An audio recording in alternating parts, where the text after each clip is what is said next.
tous. Aujourd'hui, je voudrais vous faire partager une marshava que j'ai eue. Ce matin, on était en train d'étudier au collège, on a étudié le din de Shivanekim dans la Nida. Alors, les poskim, ils sont en marloquette. Est-ce que la Nida, elle doit compter chaque jour comme on compte le Homer? On fait Ayom. Est-ce que la Nida doit faire Ayom, Yom Rishon, la Sphira, etc., etc. Est-ce qu'elle doit le dire? Est-ce qu'elle doit le faire? Et Nofkemine, évidemment, est-ce qu'elle doit compter chaque jour avec la bracha? Alors, là-bas, si je me rappelle bien, je crois que c'était Noda Biyuda, il dit que non, ça ressemble pas au Homer. Ça ressemble pas à Sphirata Homer. C'est quoi la différence entre Nida et Sphirata Homer? Nous dit Tosfot dans Menachot, sa mère, peut-être, je sais pas. Il nous dit, c'est quoi la différence entre les Shivanikim de la Zava ou de la Nida de nos jours et le conte du Homer ou du Yovel? Il dit la différence, c'est que la Zava, elle est Soteret les Shevanikim. Alors c'est un grand Yesod, ça m'a époustouflé. En vérité, c'est quoi un conte? Un conte, en vérité, c'est un numéro, donc la numération, c'est donner une place. C'est-à-dire toujours, il y a un nominateur et un dénominateur. C'est-à-dire toujours le nombre, il a une place par rapport à quelque chose d'autre, par rapport à une entité. Quand on dit la Sphirata Omer, il y a 50 jours. On compte le premier jour dès 50 jours, le deuxième jour dès 50 jours. Donc en fait, le compte, il a un sens.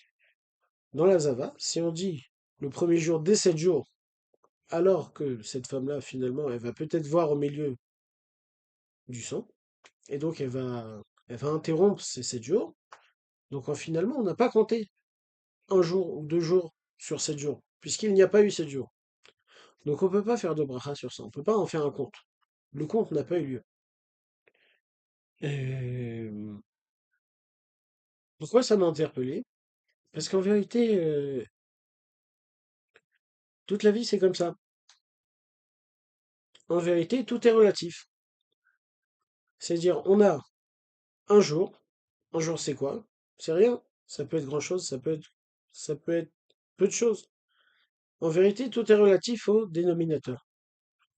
Pourquoi je parle de ça alors qu'on est à 3 jours de Shavuot, donc de Matan Torah? Alors, Matan Torah, c'est après le Homer. Comme il le disait toujours Rav Tapiro, avant Shavuot, le kinyan de la Torah, c'est comme les kinyanim d'une femme. La, Torah, la Gemara dans Kiddushin, elle commence comme ça, elle nous dit Aisha niknat b'shlosha drachim, mais kesef vishtar bebia. Alors, on dit toujours kesef, milachon kisufin, shtar, milachon mishtar, c'est-à-dire c'est quelque chose qui est obligé. Shtar, c'est un contrat, c'est le lachon de l'engagement, de l'obligation. Et bien, c'est la shlemut, c'est l'unité. Et ben la Torah, c'est pareil. C'est-à-dire, la Torah, il y a toujours la première étape, c'est kisufin, c'est-à-dire on a envie, c'est bien, c'est beau, etc. Il y a aussi la deuxième étape, c'est l'obligation, le côté difficile, le côté obligatoire. Et bien, c'est quand on fait un avec la Torah. Et bon, moi, je vais m'attarder sur l'étape du shtar, c'est-à-dire l'étape l'étape de l'engagement. En vérité, la Torah, c'est beau. Ça veut dire quelque chose? Non, ça veut rien dire. Et si je te dis la Torah, hein, c'est plus important que l'argent ou moins important que l'argent? Alors là, déjà, on a un dénominateur. Par rapport à ce dénominateur qui va être, par exemple, l'argent, alors, est-ce que, est-ce que je mets la Torah en supérieur ou la Torah en inférieur? Alors là, on a donné un sens à la Torah. Ici, comme ça je comprends, c'est que la numération, le fait de compter le Homer, de compter un jour sur 50, on est en train de donner une place à la Torah. C'est-à-dire lorsqu'on a dit que la Torah mérite un engagement,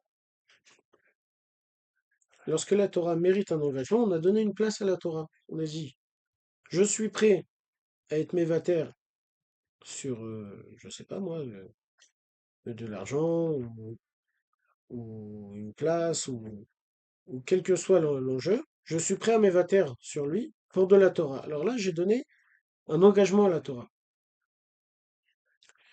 Et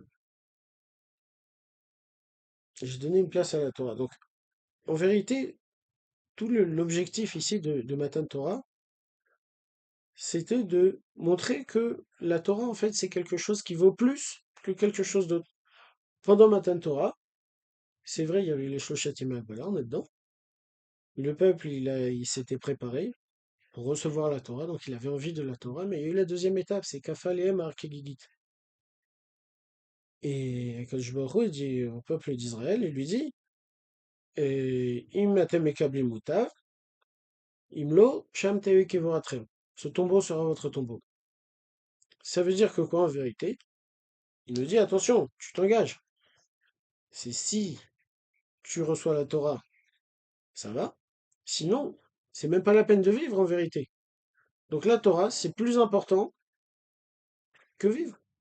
Pas que vivre, mais c'est-à-dire, vaut mieux vivre avec la Torah que sans.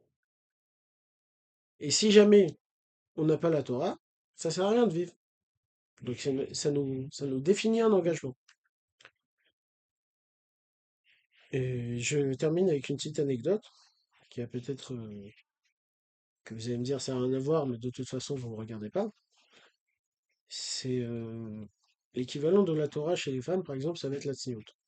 Et on raconte que au début de l'État, lorsque l'État il a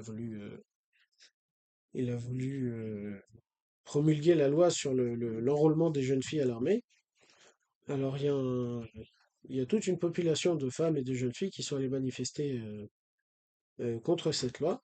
Et à ce moment-là, la police elle est venue. Bon, alors, on connaît, ils sont venus, ils ont frappé, ils ont arrosé avec de l'eau, ils ont été très violents. Et les femmes, elles étaient là comme ça et restaient, continuaient à manifester, etc.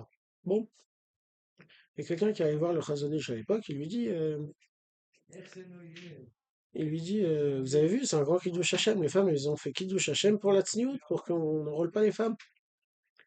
Et le Chazon Ish a répondu, il a dit, ouais, c'est vrai. Mais si jamais les femmes, elles avaient fait preuve de autant de Messirut Nefesh au moment où les modes vestimentaires se sont développés, pour ne pas, mais pour s'habiller avec des modes indécentes, ils n'auraient pas eu besoin de faire cette Messirut Nefesh d'aller se battre avec des policiers. Qu'est-ce qu'on apprend de là, en vérité? C'est que Kadosh Baruch Hu, il veut savoir où on est. Il veut de nous un engagement. C'est-à-dire, il voit que tu t'engages pas à un certain degré, de pas, j'en sais rien, moi, par exemple, tu es en train d'étudier, et puis il y a quelqu'un qui amène des gâteaux. Ben, si tu te lèves dans le monde de ton limoud pour un gâteau, ça veut dire qu'en vérité, Akadosh Baruch Hu, il voit quoi? Ton limoud vaut moins qu'un gâteau. Si, par exemple, dans notre période où il y a des personnes qui veulent faire des lois contre le limoud Torah, et ces personnes-là, et maintenant il y a tout le monde qui dit, bah non, si on nous empêche d'étudier, ben on se battra pour étudier, etc. Je dis, mais attends, pourquoi on a eu besoin de ça? Parce que jusque-là, Kadosh Baruch Hu, oui, il voit que. Je parle à personne, hein, évidemment. Je me parle à moi-même. D'ailleurs, il n'y a personne d'autre avec moi. Et en fait, Akadosh Baruch Hu, il voit quoi? Qu'on se lève pour un gâteau. C'est-à-dire que ton limoud vaut moins qu'un gâteau. Alors il veut voir. Combien? Il vaut pas beaucoup. S'il voit que par rapport à une Messirut Nefesh, d'arrêter totalement d'étudier, tu préfères Atmosphère Nefesh pour continuer à étudier. Alors il voit au moins que la Torah elle a de la valeur. Alors, a priori, Akadosh Baruch Hu, c'est ça qu'il veut de nous. C'est un engagement par rapport à quelque chose qui nous échappe. Alors, il y a ratson que les attachés, on puisse tous être Mekabel la Torah, en montrant à Akadosh Baruch Hu que la Torah nous tient à cœur et qu'elle vaut plus que tout ce qui nous est cher à part la Torah. Je vous souhaite Raksamer.